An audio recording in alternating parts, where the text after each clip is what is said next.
আসসালামু আলাইকুম।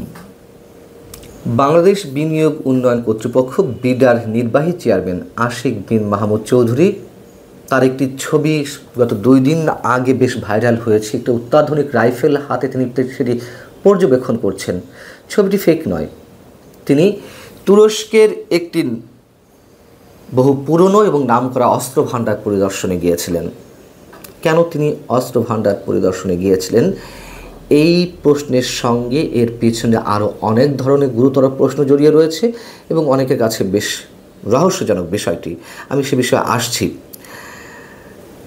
আশিক বিন মাহমুদ চৌধুরী তিনি বিদেশি পাসপোর্ট হোল্ডার, জন্মসূত্রে বাংলাদেশি নাগরিক হলেও তিনি বিদেশি নাগরিক, এবং তাকে বিদেশ থেকে ডেকে নিয়ে এসে প্রায় 8 মাস আগে যখন নিয়োগ দেওয়া হলো, তার পরবর্তীতে তিনি প্রতিমন্ত্রীর পদমর্যাদাও পেয়েছেন এবং গত এপ্রিলে ঢাকঢোল পিটিয়ে কোটি কোটি টাকা খরচ করে যে কথিত বিনিয়োগ সামিট অনুষ্ঠিত হলো, তার মধ্য দিয়ে আমাদের অর্জনটা কি?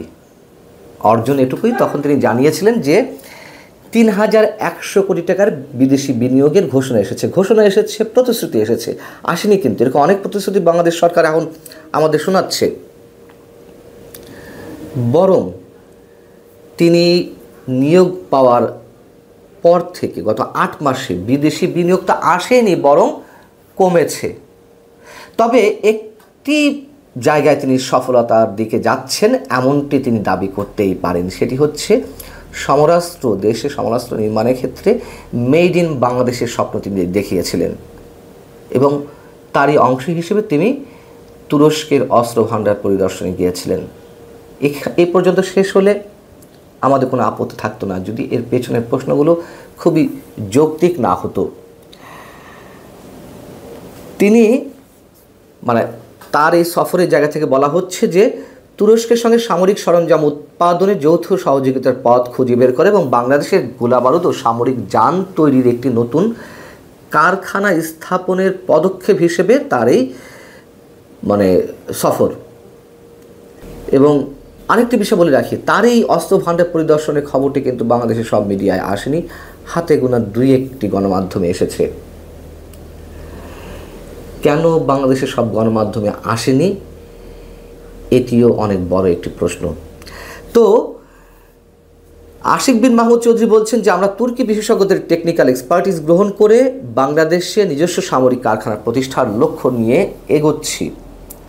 আমাদের একটা লং টার্ম প্ল্যান রয়েছে, ভবিষ্যতে বিশেষায়িত মিলিটারি ইকোনমিক জোন গঠনের পরিকল্পনা রয়েছে, যা শুধু অভ্যন্তরীণ চাহিদা পূরণ নয় বরং আঞ্চলিকভাবে সামরিক সরঞ্জাম রপ্তানির পথও খুলে দিতে পারে। 1 টাকা বিদেশি বিনিয়োগ এখনও পর্যন্ত আনা সম্ভব হয় না গত 8 মাসে, আর সেখানে বিনিয়োগের মাধ্যমে অস্ত্র সরঞ্জাম তৈরি করে তা আবার রপ্তানিও করব। ভালো, স্বপ্ন থাকা ভালো অবশ্যই, কিন্তু যে প্রশ্নগুলো কথা বলছিলাম, যা তার এই সফরের পেছনে রহস্য কী এবং যে গুরুতর প্রশ্নগুলো উঠছে, প্রথম প্রশ্ন হচ্ছে যে তিনি উচ্চ পর্যায়ের প্রতিনিধি দলের নেতৃত্ব দিয়েছেন।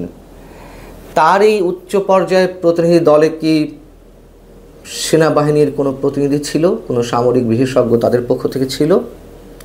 যতদূর জানি ছিলেন না। এবং এই প্রসঙ্গে কথা বলতে গিয়ে আরেকটি বিষয় তো পুরনো কথা না আনলেই নয়। জাতীয় প্রতিরক্ষা উপদেষ্টা নিয়োগ করা হয়েছে ডক্টর খলিলুর রহমানকে আমরা জানি, এবং সেক্ষেত্রেও সেনাবাহিনীর সঙ্গে বাংলাদেশের অন্তর্বর্তী সরকার কোনো ধরনের আলোচনা করেনি বলে আমরা জানি। কেন সেনাবাহিনীকে পাশ কাটিয়ে এমন গুরুত্বপূর্ণ সব সিদ্ধান্ত অথবা গুরুত্বপূর্ণ সব পদক্ষেপ নেওয়া হচ্ছে? সেনাবাহিনীর কেউ তো জানেই না, বরং যে রহস্যগুলো এর সঙ্গে জড়িয়ে রয়েছে, যে কারো কারো মতে এই সফর কেবল একটি বিনিয়োগ উদ্যোগ নয়। এবং তার আগের প্রশ্নটি একটু আপনাদের সামনে তুলে রাখি, সেটি হচ্ছে যে এই যে অত্যাধুনিক সমরাস্ত্র নির্মাণ করা হবে, তাতে বিনিয়োগ করবে কে? সেই প্রশ্নটি কিন্তু অমীমাংসিত, এখনও পর্যন্ত কিছু জানানো হয়নি। এখন এই জায়গা থেকে কেউ কেউ যে সন্দেহটি করছে, সেটি হচ্ছে আসলে কোনো সমরাস্ত্র কারখানা বাংলাদেশে নির্মাণ নয়, এর পেছনে অনেক রহস্য রয়েছে, গভীর রহস্য রয়েছে। সেটি হচ্ছে যুক্তরাষ্ট্রের যে বৃহত্তর ভূকৌশলগত অপারেশন হতে যাচ্ছে, এটি তারই একটি অংশ। এবং আমরা এটি বলে রাখি যে সত্যি সত্যি যদি বিনিয়োগ পাওয়া যায় এবং বাংলাদেশে সমরাস্ত্র কারখানা নির্মাণ করা সম্ভব হয়, ভালো। তার কারণ বাংলাদেশ অর্ডিন্যান্স ফ্যাক্টরি, যেটি সশস্ত্র বাহিনীর মাধ্যমে পরিচালিত হয়, সেখানে কিছু কিছু গোলা, কিছু কিছু অস্ত্র ব্যবহৃত হয়, কিন্তু সেগুলো একেবারেই সাফিসিয়েন্ট নয় এবং বাংলাদেশের বৈদেশিক মুদ্রার একটা বড় অংশ খরচ হয় সমরাস্ত্র আমদানি করতে গিয়ে। কিন্তু সবই যদি স্বচ্ছ প্রক্রিয়া হতো, এ নিয়ে কোনো প্রশ্ন উঠত না।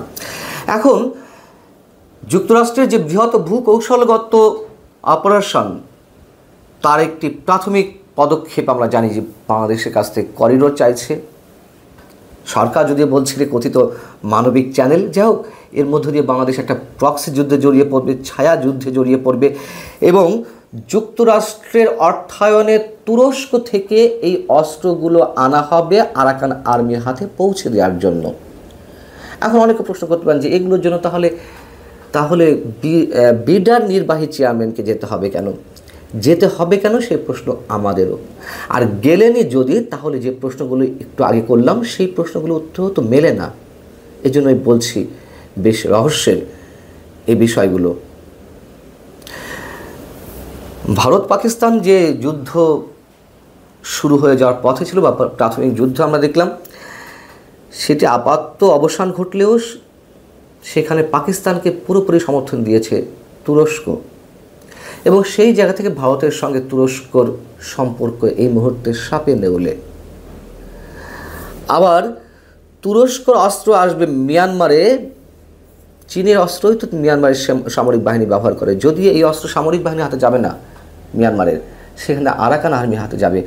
অতএব কত জায়গা থেকে আমরা কি ভয়ঙ্কর জটিলতার মধ্যে জড়িয়ে যাচ্ছি। যারা এই সন্দেহটি করছেন, এই যে প্রক্সি ওয়ার শুরু হতে যাচ্ছে, সেইখানে বাংলাদেশ যে জড়িয়ে যাওয়ার একটি সম্ভাবনা রয়েছে বা বাংলাদেশ অন্তর্বর্তী সরকার তারা ইতিবাচক মনোভাব দেখিয়ে আসছে, সেটি শেষমেশ কত জায়গা থেকে বাংলাদেশ আটকা পড়ে যাবে তা বোধহয় বর্তমান সরকার জানলেও তারা তাদের এজেন্ডার পথে এগোচ্ছে, এমনটাই ধারণা অনেকের। এবং আমাদের সেনাবাহিনী তো স্পষ্টত বলে দিয়েছে যে স্বাধীনতা সার্বভৌমত্বের ক্ষেত্রে বিন্দু মাত্র আপোষ নয়, নো ব্লাডি করিডোর। তারপরে আমরা দেখছি নানান ধরনের উদ্যোগ।